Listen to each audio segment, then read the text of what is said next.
രേണുകേ നീ രാഗരേണു കിനാവിൻ്റെ നീലക്കടമ്പിൻ പരാഗരേണു പിരിയുമ്പോഴേതോ നനഞ്ഞ കൊമ്പിൽ നിന്നു നിലതെറ്റി വീണ രണ്ടിലകൾ നമ്മൾ.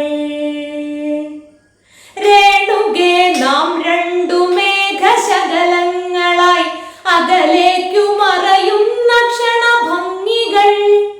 മഴവില്ലു താഴെ വീണുടയുന്ന മാനത്തു വിരഹമേഘ ശ്യാമഘനഭംഗികൾ. മഴവില്ലു താഴെ വീണുടയുന്ന മാനത്തു വിരഹമേഘ ശ്യാമഘനഭംഗികൾ.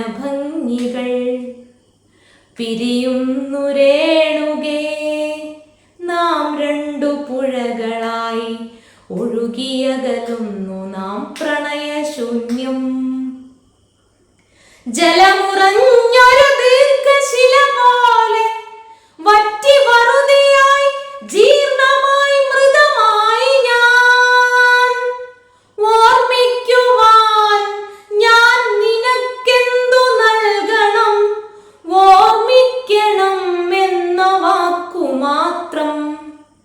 എന്നെങ്കിലും വീണ്ടും എവിടെ വെച്ചെങ്കിലും കണ്ടുമുട്ടാമെന്ന വാക്കു മാത്രം. നാളെ പ്രതീക്ഷതൻ കുങ്കുമപ്പൂവായി നാം കടം കൊള്ളുന്നതിത്ര മാത്രം. ശരിക്കും ഈ രേണുകയെ കണ്ടല്ലോ, നമ്മുടെയൊക്കെ ചെറുപ്പകാലത്ത് ഏറെ വേദികളിൽ ആലപിച്ച് കേട്ടിട്ടുണ്ട്, ആലപിക്കാൻ ശ്രമിച്ചിട്ടുണ്ട്. എനിക്ക് ഏറ്റവും പ്രിയപ്പെട്ട കവിയായിട്ടുള്ള ശ്രീ മുരുകൻ കാട്ടാക്കടയുടെ രേണുക വെറുതെ ചൊല്ലി നോക്കിയതാണ്. അത് ചൊല്ലുമ്പോൾ ഒരു സുഖമാണ്. അപ്പോൾ എല്ലാവരും ഇതുപോലുള്ള കവിതകളും പാട്ടുകളും ഒക്കെ കേൾക്കുക, ചൊല്ലുക. നമ്മുടെ സുന്ദരങ്ങളായിട്ടുള്ള ഈ ദിനങ്ങൾ അതിലേറെ സുന്ദരങ്ങളായി മുന്നോട്ട് പോകട്ടെ.